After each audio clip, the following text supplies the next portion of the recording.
No Film School's coverage of NAB is brought to you by Big Stock, videos and images for everyone. Color Grading Central, professional color grading with Color Finale. Shutterstock, where ideas take shape. Blackmagic Design, amazing solutions for film, post-production, and television. All right, we're here with Jesse from Canon. We're going to get our hands on and talk about the new C300 Mark II.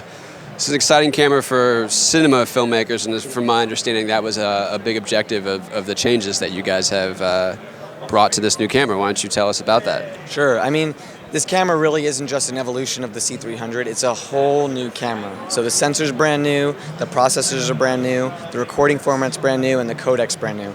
So that new sensor is giving us 15 stops of dynamic range, so 3 stops above our traditional Mineo cameras. You're getting ISO up to 102,400 with a base ISO of 800, and we're recording in XF AVC. That's giving us up to 410 megabits per second in 4K. That's all internal. So the C300, it was 50 megabits per second in HD. So this is 410 megabits per second in 4K. That's a 10-bit color depth at 422. When you go into 2K, you can do 12-bit color, RGB 444, at 2K resolution up to 60p internally. So we have 2 3G SDIs and an HDMI. The HDMI is HD. Those 3G SDIs can send up to 4K 30p out, raw. What's really interesting is you can record 4K XFAVC internally while sending 4K raw out at the same time. We also have an SD card slot that ostensibly is a C100 Mark II. It does HD proxies to an SD card, and you could do multiple combinations of all those recordings. Let's talk about the gamma and the settings. Beyond the 15 stops of DR, you have some new looks to it also, right? Yeah. So we have Canon Log and Canon Log 2. So we have a brand new gamma curve to fit along with the sensor and those 15 stops.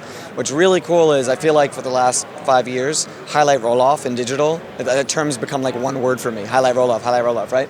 And we talk about it with the engineers all the time.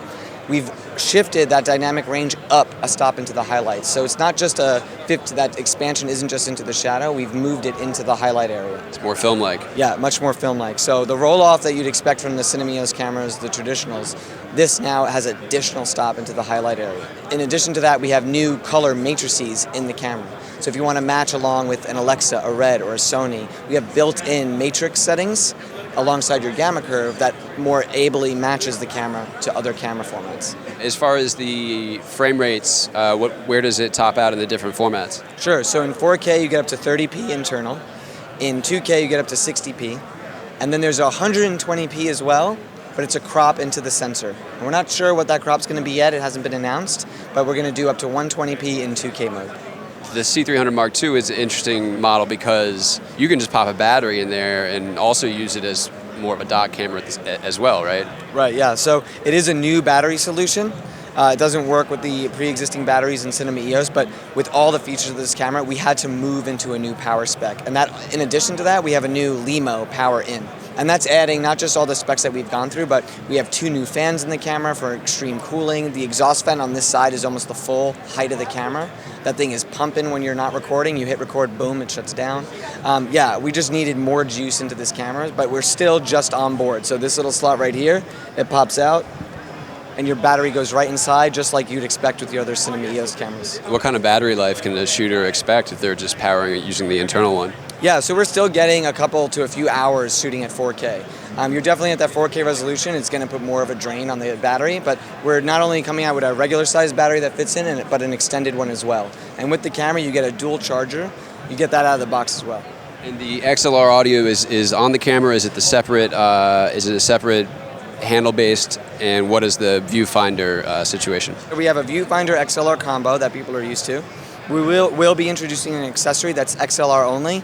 A lot of our users asked, we're using XLR input, but we don't need that onboard monitor. So that accessory is coming.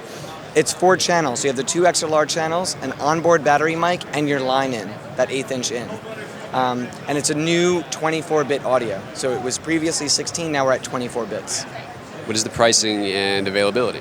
So availability, we're not quite sure yet, but we're looking towards by the end of the year, looking at September. We haven't announced an actual shipping date yet, but in terms of price, we are announced it's $15,999, so $16,000, the same price when we originally launched the C300. The C300 is in no way being discontinued. That is still part of the Cinema EOS lineup, and we're still supporting that camera. So that price drop is not an indication that we're not supporting. It's still very much alive and well. The two things that really just have blown my mind is the expansion of the AF technologies. So here we're using dual pixel CMOS AF to give us focus assist in manual mode.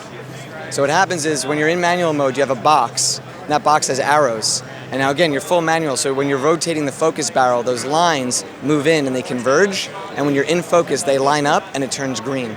So using autofocus information for manual focus shooters, and that was a huge thing for me. In addition, that autofocus range is 80% of the frame. It's not fixed in the middle. You can change the AF speed and tracking sensitivity. So giving all that customization to the AF functionality.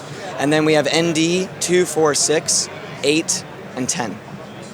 So yeah, you're getting way up there as far as the light attenuation that you can do without having to slap on a matte box, external filters, that kind of stuff. Exactly. And a lot of that was from user feedback, wanting the more ND filtration. We have a look around mode now in the viewfinder where the image actually punches in and all your menu items go to a black edge, so they're not interfering with your actual image. We have breakaway cables now between the monitor XLR unit and the camera. They can swap, you can detach them, we're going to have multiple sizes. The list really just goes on and on. We have illuminating buttons for when you're shooting at night. It's dust-proof and drip-proof, better weather housing. Again, we went from a one-fan system to 2, better cooling. It's just everything about this camera has been expanded. We're working with a bit of a heavier camera now. It's a whole die-cast body, and the top handle that comes with the camera is die-cast as well. We're operating for the body at around 7 pounds. Okay, so it's still a lightweight package. Very lightweight, especially when you think about that 4K and 15 stops of DR. Yeah, it's incredible. Well, great. Thanks very much, Jesse. Yeah, it's my pleasure. Thanks a lot.